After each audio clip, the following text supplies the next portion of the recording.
साथ मिळालेली असून प्रहार संघटना जशी आहे तशीच राहणार आहे। याचा आनंद प्रहारच्या प्रत्येक कार्यकर्त्याला असल्याचं कार्यकर्त्यांनी सांगितलंय। गोकुळ दूध संघावरती प्रशासक नेमण्याचा मार्ग मोकळा झालाय। कोल्हापूर सर्किट बेंचनं विद्यमान संचालक मंडळाला मुदतवाढ देण्यास स्पष्ट नकार दिलाय। गोकुळ दूध संघाच्या विद्यमान संचालक मंडळाची मुदत ही येत्या 4 मेला संपणार आहे।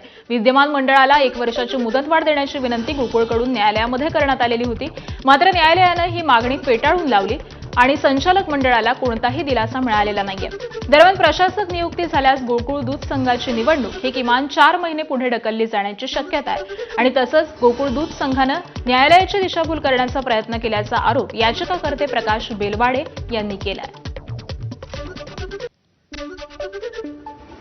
4/1/2000 जो शासन निर्णय होता दूध संस्था नोंदणीचा, त्या नियमाला अनुसरून या संस्था नोंदणी झाली नाही, त्याची चौकशी सुद्धा सुरू आहे। त्यामुळे 2021 नंतर झालेल्या ज्या संस्था नोंदणी चौकशी सुरू बाकी आहे, त्याची SIT सुरू आहे, ही हिअरिंग आहे। त्यामुळे हा किमान 4 महिने तर नक्की या निवडणुका पुढे गेलेला आहे, त्यामध्ये काही शंका नाही।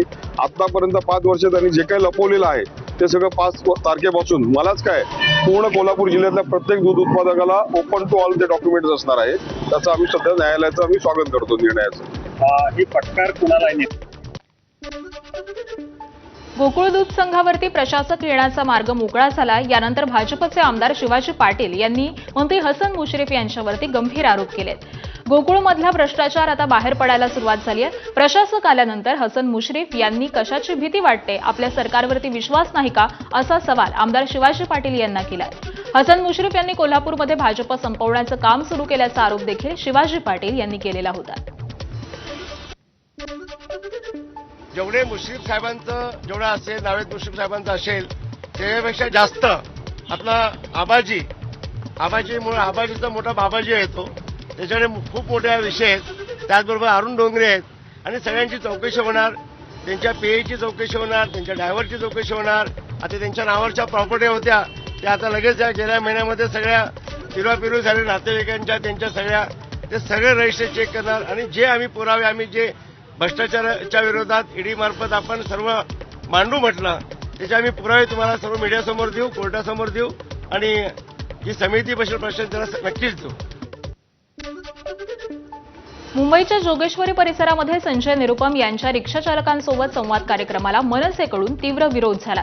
रस्त्यावरती कार्यक्रम घेण्यावरून निर्माण झालेल्या वादानंतर निरुपम यांनी थेट शाखावाल्यांशी संवाद साधला आणि दरम्यान एका आमदारानं मुख्यमंत्री देवेंद्र फडणवीस मीरा भाईंदरमध्ये बांगलादेशी रिक्षाचालक घुसल्याची तक्रार केलेली होती आणि त्यानंतर राज्य सरकारकडून आजपासून रिक्षाचालकांच्या कागदपत्रांची विशेष तपासणी ही सुरू करण्यात आलेली आहे। याचवेळी निरुपम यांनी रिक्षाचालकांना मराठी भाषेचं स्वागत करून ती शिकण्याचं आवाहन देखील केलंय।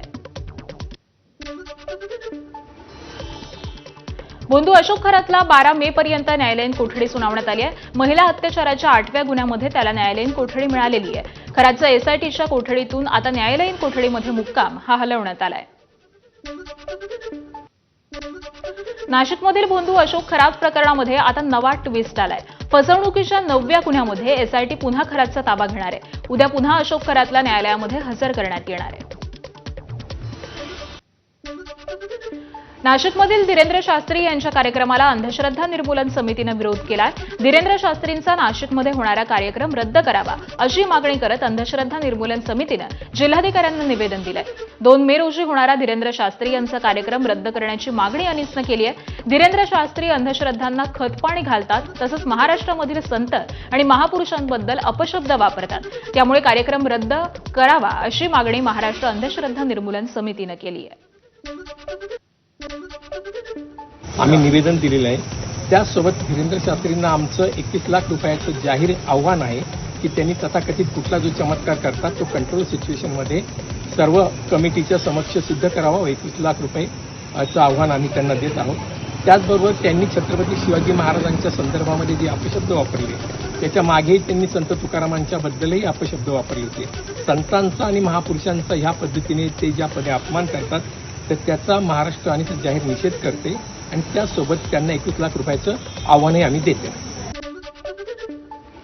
मुंबईतून मोठी बातमी. महाराष्ट्र मेडिकल काउन्सिलच्या नुकत्याच पार पडलेल्या प्रतिष्ठेच्या निवडणुकीमध्ये भाजप पुरस्कृत IMA पॅनलचा पराभव झालाय. डॉक्टर सुहास पिंगळे यांना पाठिंबा दिल्यामुळे पॅनलनं 9 पैकी 8 जागांवरती विजय मिळवला आणि त्यांचा एक उमेदवार अवघ्या 3 मतांनी पराभूत झालाय. अहिल्यानगरचे जिल्हा पोलीस अधीक्षक सोमनाथ घारगे यांची मुंबईला बदली झाली आहे. त्यांच्या जागी चंद्रपूरचे जिल्हा पोलीस अधीक्षक मुमक्का सुदर्शन यांची नियुक्ती करण्यात आली आहे. नगरचे SP घारगे यांची अल्प काळामध्येच बदली झालेली असून त्यांची नियुक्ती ही मुंबई पोलीस महासंचालक कार्यालयामध्ये सहाय्यक पोलीस महानिरीक्षक म्हणून करण्यात आलेली आहे. एबीपी माझाच्या बातमीनंतर जळगावचे जिल्हाधिकारी रोहन घुगे यांनी ST बस स्थानकावरती अचानक भेट देऊन सुविधांची पाहणी केली आहे. वाढत्या उष्णतेच्या पार्श्वभूमीवरती प्रशासनाच्या सोयीची त्यांनी तपासणी केली आहे. बस स्थानक परिसरामध्ये कचरा दिसून आल्यामुळे स्वच्छता करण्याच्या सूचना ST महामंडळाच्या अधिकाऱ्यांना दिलेल्या आहेत आणि कालच एबीपी माझानं बस स्थानकामधील घाणीच्या साम्राज्याबाबत बातमी दिलेली होती. नागरिकांसोबत पण चर्चा करण्यात आली. त्यांनाही काय काय अडचणी येत आहेत त्या विचारण्यात आल्या. तर त्यांच्या मार्फतही असलेल्या सुविधांबाबत समाधान आणि काही सजेशन पण व्यक्त करण्यात आले, ज्याच्यामध्ये काही ठिकाणी सावलीची व्यवस्था करणं आवश्यक आहे. त्या सगळ्या सूचना डेपो मॅनेजर साहेबांना देण्यात आलेल्या आहेत. ते तात्काळ तशा प्रकारच्या सूचनांचा अंमलबजावणी करतीलच असं आश्वासन पण त्यांच्याकडून प्राप्त झालेलं आहे. स्वच्छतेमध्ये सुधारणा करण्याची थोडी नितांत आवश्यकता दिसते आणि त्याबाबतचं तात्काळ अंमलबजावणी करणं त्यांच्याकडून अपेक्षित आहे. जालना तालुक्यात अपर तहसील कार्यालयाच्या मागणीवरून वातावरण तापलेलं आहे. सेवली गावामध्ये अपर तहसील कार्यालय स्थापन करावं या मागणीसाठी सेवलीसह आसपासच्या गावामधील नागरिकांनी जिल्हाधिकारी कार्यालयावरती मोर्चा काढला. अंबड चौफुलीपासून जिल्हाधिकारी कार्यालयापर्यंत धडक देत मागणीकडे लक्ष वेधलं. गेल्या 3 दिवसांपासून सेवली गाव बंद पाळण्यात आलेलं आहे. जालना शहर 60 किलोमीटर दूर असल्यामुळे शासकीय कामांसाठी त्रास होत असल्यामुळे सेवली इथं तातडीनं अपर तहसील कार्यालय सुरू करावं अशी मागणी या मोर्चेकऱ्यांनी केली आहे. राज्यातील 85,000 कृषी केंद्र संचालकांनी आपला संप मागे घेतलाय. राज्याच्या अखत्यारीमधील महत्त्वाच्या मागण्या पूर्ण झालेल्या आहेत. विशेषतः खत कंपन्यांकडून होणारी लिंकिंग ही प्रमुख मागणी मार्गी लागलेली आहे. ऑनलाईन करताना लिंकिंगच्या सक्तीमुळे विक्रेते हे अडचणीत आलेले होते. उत्तर प्रदेशच्या धर्तीवरती आता फक्त अनुदानित खतेच ही विक्रीसाठी ठेवावीत असा निर्णय झालेला आहे. पॉस मशीनबाबतच्या अडचणी देखील जाणून घेतल्यात. मागण्या मान्य केल्याची माहिती ही कृषी मंत्री दत्तात्रय भरणे यांनी दिली आहे. लिंकिंगचा जास्त आम्हाला इतर आम्हाला अनावश्यक खतं ही दिने आमच्या माथी मारली जातात, आम्हाला दिली जातात. या बाबतीमध्ये निश्चित प्रकारे राज्याचे मुख्यमंत्री, दोन्ही उपमुख्यमंत्री यांच्याशी चर्चा करून की या बाबतीमध्ये उत्तर प्रदेशच्या धर्तीवरती जे आपले खत विक्रेते, खत दुकानदार आहेत, तिथून पुढे त्यांनी फक्त ज्यांना ते अनुदानित खतेच फक्त त्यांनी त्यांच्या दुकानामध्ये ठेवावेत, दुसरी खते त्यांनी तिथं ठेवू नयेत असा तो निर्णय झाला. त्यामुळे लिंकिंग महत्त्वाचा जो विषय होता त्या बाबतीमध्ये तो निर्णय आम्ही घेतलेला आहे आणि त्यांनी तो मान्य केलेला आहे. आणि आजपासून दुकानं पण तुम्हाला माहिती आहे की सगळी राज्यातली सुरू झालेली आहेत. गडचिरोली जिल्ह्यातील आरमोरीमध्ये खासगी व्यापाऱ्यांचं लाखो रुपयांचं धान खरेदी करून पैसे न देणाऱ्या मुख्य आरोपीला ब्रह्मपुरी पोलिसांनी अटक केली आहे. अहमद हैदरभाई पंजवानी असं आरोपीचं नाव असून न्यायालयानं त्याला 5 दिवसांची पोलीस कोठडी सुनावली आहे. या प्रकरणामधील 2 आरोपी अद्यापही फरार आहेत. 12 व्यापाऱ्यांनी तक्रार केल्यानंतर ही कारवाई झाली आहे. पोलिसांनी आर्थिक व्यवहार आणि बँक खात्यांची चौकशीही सुरू केली आहे. अहिल्यानगर जिल्ह्यामध्ये पारा 40शी पार गेलेला असून त्याचा फटका धार्मिक स्थळांना देखील बसतोय. दरवर्षी एप्रिल-मे मध्ये साई दर्शनासाठी मोठी गर्दी असते, मात्र यंदा तापमानामुळे भक्तांची संख्या ही लक्षणीय घटली आहे. दुपारच्या वेळी रस्त्यावरती वाहनांची गर्दी कमी झालेली असून दुचाकी स्वार देखील क्वचितच दिसत आहेत. जळगाव जिल्ह्यामध्ये सध्या उष्णतेची लाट पसरली आहे. दिवसभर उन्हामध्ये फळ विक्री करणाऱ्या आनंद भाई या व्यक्तीचा उष्माघातामुळे मृत्यू झाल्याचा संशय आहे. पाचोरा शहरामधील ही घटना आहे. आनंद भाई पाचोरा शहरामध्ये छत्रपती शिवाजी महाराज चौक परिसरामध्ये फळ विकण्याचा व्यवसाय करत होते. काल दिवसभर त्यांनी उन्हामध्ये फळ विक्री केली होती. रात्री त्यांना अस्वस्थ वाटू लागलं, मात्र घरच्या घरी किरकोळ उपचार करण्याचा प्रयत्न केला, मात्र रात्रीच्या वेळेस त्यांचा झोपेमध्येच मृत्यू झाल्याची माहिती ही समोर आली आहे. दुपारच्या वेळेस आपण जे काम करत असाल ते आपण दुपारच्या वेळेत हे काम करणं टाळावं आणि सावलीमध्ये आपण राहावं, सैल कपडे घालावे, त्यासोबतच स्वतःला हायड्रेटेड ठेवणं फार आवश्यक आहे. स्वतःला हायड्रेटेड ठेवावं, त्याच्यासाठी पिण्याच्या पाण्याची व्यवस्था सगळीकडे करण्याबाबत आम्ही शासकीय यंत्रणा तसेच इतरही सर्व जी बिझनेसमॅन असतील आणि इतरही सर्व जे लोक असतील त्यांना आपण ऑलरेडी ह्या सूचना दिलेल्या आहेत. धाराशिवमध्ये उन्हाच्या कडाक्यात महावितरणाकडून वारंवार वीज घालवत असल्यामुळे शेतकरी त्रस्त झालाय. कडक उन्हामुळे घरात बसता येत नसल्यामुळे शेतकरी नागरिक हे झाडाखालीच सर्वांसोबत भाकरी खातोय, तर दुसरीकडे वीज नसल्यामुळे पाणी असून देखील पिकाला पाणी देता येत नाहीये. त्यामुळे शेतामधील पिकं ही करपतायत. या विरोधामध्ये लोहारा इथल्या महावितरणाच्या कार्यालयाबाहेर शेतकऱ्यांनी ठिय्या आंदोलन केलं. लवकरच वीज उपलब्ध करून द्या आणि सबस्टेशन उभारण्याची मागणी केली. तर या शेतकऱ्यांशी संवाद साधलेला आहे, पाहूयात. धाराशिवमध्ये उन्हाचा पारा प्रचंड वाढलाय, सूर्य आग ओकतोय आणि दुसरीकडे विजेची समस्या आहे. लाईट नसल्यामुळं आता शेतकरी असतील, महिला असतील आंदोलनाला बसलेत. नेमका काय त्रास होतोय, काय समस्या जाणून घेऊया. लाईट नाहीये, कसा वीज पुरवठा होतोय आणि काय काय त्याच्यामुळे अडचणी येतात? आता काय झालंय की गेल्या महिन्यापासून व्यवस्थित वीज पुरवठा होणं झालाय की बाबा आता आम्ही शेतकरी आहे की शेतीसाठी फक्त मुबलक 4 तास लाईट द्यायले, ते बी याचा होते आणि त्याच्यामध्ये बी काही तांत्रिक बिघाडामुळे त्याच्यामध्ये पण 2 तास लाईट येत नाही. आणि जे पिण्याचं पाणी असतंय ते सुद्धा ह्या लाईटीमुळे आमच्या गावामध्ये सुरळीत येणं झालंय. शेतात काय काय आहे? पाणी आहे का विहिरीला, बोरला? भिजणं काय आहे? पाणी आहे बी, पाणी आहे पासून का करावं, लाईट चलत नाही तर पाणी असून का करावं. पाणी थोडं कमी आहे, पाणी चलत नाही, लाईटच नाही तर राहत नाही तर का करावं त्याला. किती वेळ चलते?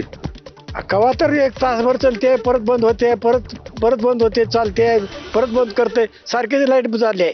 लाईट चालना गेले, तासाला ड्रिप मारते, कुठं तारा तुटते त्या. पुन्हा घरी तर काय वाटणं गेली, पत्र्याची घर आहे ती. म्हातारी माणसं तर काय शेतात येऊन बिपलं तर काय तिला पाणी सुद्धा नाही प्यायला शेतात आल्यावर. कसं करावं, लय अडचण झाली मोठी. MSC व्हॅल्यू काय म्हणतात? MSC काय ती मॅसेज टाकतात तिने, तिथं तार तुटली आहे, खेडचं तिथं हे झालं, घोटाळा झाला, इथं घोटाळा झाला, नुसती मॅसेज टाकणार. आता ग्रामीण भागामध्ये पाणी पुरवठा म्हणा, लोहारा शहर आहे, तालुक्यातून लोक येतात, मग त्यांना पाणीच मिळत नाही इथं. कारण का तर लाईट नाही. तर 132 kVचं सबस्टेशन यापूर्वी 2021-22 मध्ये मंजूर झालेलं आहे, ते कुठं गेलं? घरी काय पत्र्याची घर आहेत, लहान बाळ किंवा म्हातारी माणसं असतात ती मंदिरात जाऊन बसतात, झाडाखाली बसतात. पुन्हा गावात पाणी नाही, पाण्यासाठी विहिरी होत्या पहिलं, आता विहिरीत सुद्धा जास्त प्रमाण नाही. बोरचं पाणी, लाईट शिवाय पाणी येऊ शकत नाही. पिण्यासाठी पाण्यासाठी लोक तरपडतंय. घरी नातरुंड असतील, म्हातारी माणसं असतील, घरी थांबू शकत नाहीत उकाड्यामुळं, अशी परिस्थिती आता इथल्या नागरिकांनी व्यक्त केली आहे. त्यामुळं सुरळीत वीज पुरवठ्याची मागणी धाराशिवमधनं होती. आप्पासाहेब शेळके, ABP माझा, धाराशिव. यवतमाळच्या वणीमध्ये काल पारा हा 46.8 अंशांवरती पोहोचलेला असून आजपर्यंतचा हा सर्वाधिक पारा होता. वेकोळीच्या खाणी आणि वृक्षतोडीमुळे उष्णता वाढल्याचं बोललं जात आहे. यवतमाळच्या ग्रामीण भागामध्ये देखील पारा 43 ते 44 अंशांवरती आहे आणि ही उष्णतेची लाट अजून 2 ते 3 दिवस कायम राहणार असल्यामुळे हवामान विभागानं तसे आदेश दिलेले आहेत. नागरिकांनी सकाळच्या सत्रामध्ये कामं आटपावीत असं आवाहन देखील जिल्हा प्रशासनानं केलंय. वाशिमच्या मंगळूरपीर शहरामधील एका वाईन बारमध्ये छताचा भाग कोसळल्याचा प्रकार समोर आलाय. छत कोसळल्याचा हा प्रकार सीसीटीव्हीत कैद झालाय. सुदैवानं या दुर्घटनेमध्ये जीवितहानी झाली नाही. छताचा भाग कोसळण्याआधीच मोठा आवाज झाल्यामुळे उपस्थित ग्राहकांनी वेळीच जीव वाचवण्यासाठी धाव घेतली आणि त्यामुळे कोणालाही गंभीर अशी दुखापत झालेली नाही.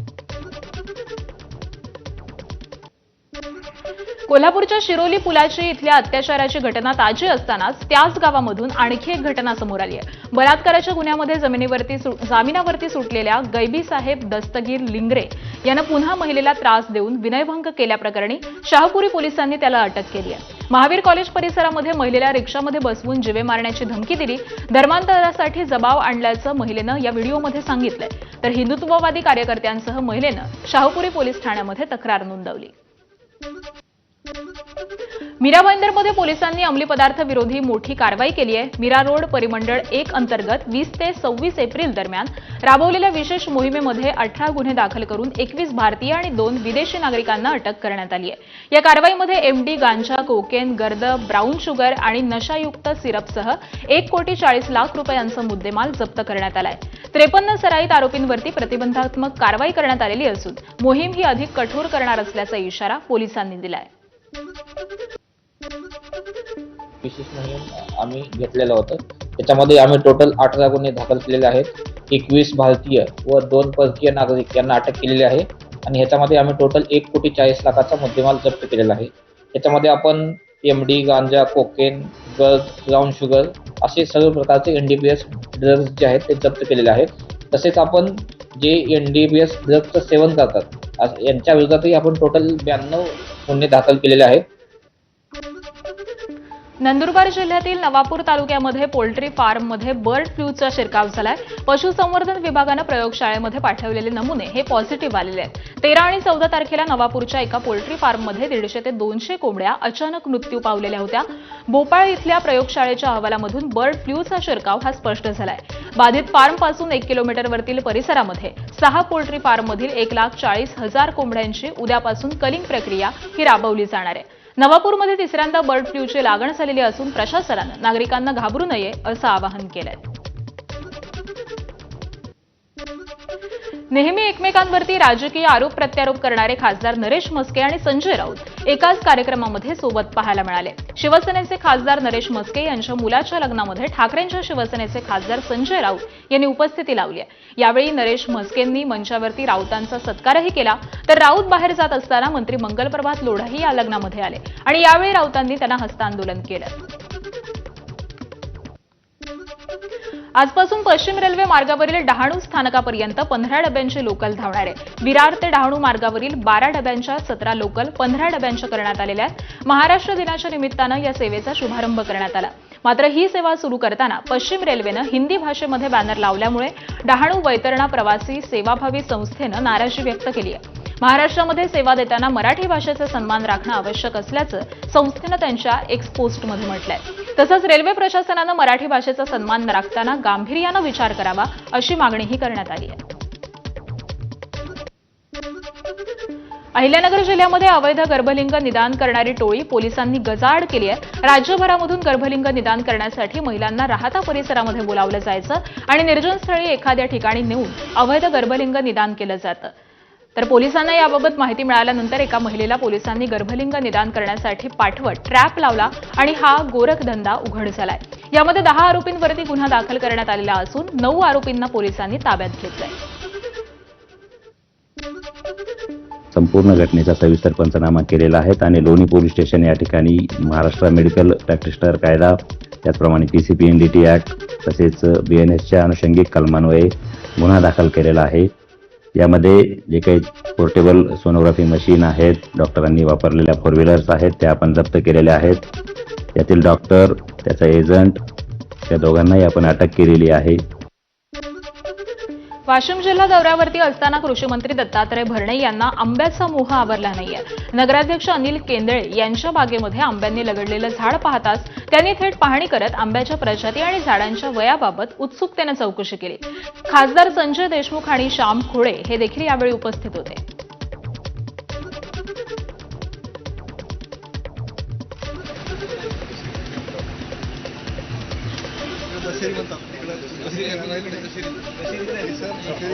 ओके.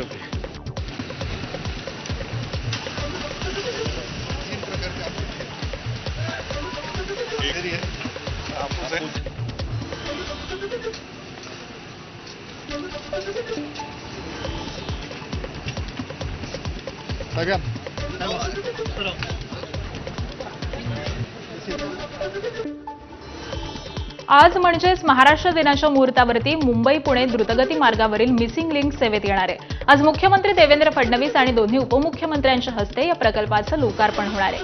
डोंगराळ भागामधून बोगदे आणि उड्डाणपुलांच्या सहाय्यानं तयार करण्यात आलेला हा प्रकल्प म्हणजे अभियांत्रिकी आविष्कारच आहे.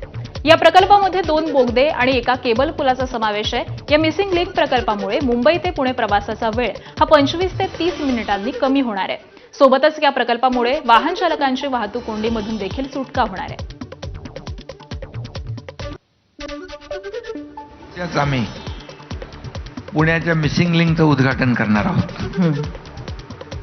जगातला सगळ्यात वाईडेस्ट टनल आणि लोणावळा लेकच्या खालून 180 मीटर खालून जाणारा टनल आणि जो वायाडक्ट आहे, जी दरी आहे, तो भारतातला सगळ्यात मोठा वायाडक्ट. म्हणजे इंजिनिअरिंग काय म्हणतो मार्वल, काय म्हणतो टेक्नॉलॉजीचा चमत्कार, मिसिंग लिंक. म्हणजे मुंबई पुण्याचा प्रवास 40 मिनिटांनी सोपा होणार आहे. आजपासून राज्यात जनगणनेला सुरुवात होणार आहे. यंदाच्या जनगणनेचं सर्वात मोठं वैशिष्ट्य म्हणजे प्रथमच नागरिकांना स्वजनगणना ही करण्याचा पर्याय उपलब्ध करून देण्यात आलाय. यंदाची ही 16वी जनगणना आहे. 2 टप्प्यामध्ये यंदाची जनगणना पार पडणार आहे. या प्रक्रियेसाठी 2,64,000 पर्यवेक्षक नेमण्यात आले. जनगणनेसाठी 33 प्रश्न तयार करण्यात आलेले असून यामधून घराची स्थिती, सोयी सुविधा आणि घरगुती मालमत्ता यांच्याविषयीची माहिती गोळा करण्यात येणार आहे. या माहितीच्या आधारे भविष्यामधील सरकारी योजना आणि संसाधनांचं वाटप निश्चित केलं जाईल. कोरोनामुळे लांबलेली जनगणना आजपासून सुरू होणार असून हिंगोली जिल्ह्यामध्ये उद्यापासून नागरिकांना स्वगणना करता येणार आहे. 1 मे ते 15 मे पर्यंत शासनानं दिलेल्या पोर्टलवरती नागरिकांना स्वतःची गणना करता येणार असून 16 मे पासून प्रगणक घरोघरी जात ही जनगणना ऑनलाईन पद्धतीनं करणार आहेत आणि पहिल्यांदा जनगणना ऑनलाईन पद्धतीनं होतीये. या जनगणनेसाठी हिंगोली जिल्हा प्रशासनाच्या वतीनं 1,978 प्रगणक आणि 343 पर्यवेक्षक यांची नियुक्ती करण्यात आली आहे. जनगणना पोर्टलवर कशा पद्धतीने जाईल याच्यासाठी सर्व प्रगणक आणि पर्यवेक्षक यांना सहकार्य करावं आणि कुठल्याही अनुचित प्रकाराला स्वतः बळी न पडता किंवा आपले स्वतःचे काही पर्सनल डिटेल्स असतील ते कोणाही अनुचित व्यक्तीच्या हातामध्ये लागणार नाहीत याची पण त्या ठिकाणी सर्वांनी सावधगिरी बाळगावी असं प्रशासनाच्या वतीनं या ठिकाणी सर्व नागरिकांना आणि जिल्हावासियांना आवाहन करण्यात येत आहे. शिवसेना पक्षाचे पक्षप्रमुख उद्धव ठाकरे महाराष्ट्र दिनानिमित्त मुंबईतील हुतात्मा चौकामध्ये संयुक्त महाराष्ट्र चळवळीतील 107 हुतात्म्यांच्या स्मृतीस पुष्पचक्र अर्पण करून त्यांनी अभिवादन केलं. यावेळी खासदार संजय राऊत, आदित्य ठाकरे, अरविंद सावंत, अनिल देसाई हे देखील उपस्थित होते. एबीपी माझाच्या माझा विजन कार्यक्रमामध्ये मुख्यमंत्री देवेंद्र फडणवीसांनी नाशिकच्या टीसीएस कंपनीतील जिहाद प्रकरणावरती मोठं वक्तव्य केलंय. कार्यकारी संपादक सरिता कौशिक यांनी जेव्हा टीसीएस प्रकरणाबाबत मुख्यमंत्र्यांना सवाल केला तेव्हा त्यांनी या प्रकरणामध्ये टीसीएसची चूक नसल्याचं सांगत क्लीन चिट दिली आहे. तसंच खऱ्यातनं आस्थेचा बाजार मांडून लोकांना ब्लॅकमेल केल्याचं म्हणत भोंदूबाबाची जागा जेलमध्येच असल्याचंही स्पष्ट केलं.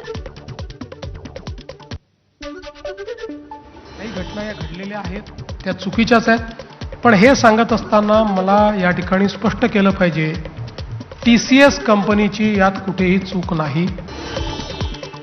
नाशिकच्या निफाडमध्ये अमेरिका कृषी ट्रेड डील विरोधात युवक काँग्रेस आक्रमण केलंय.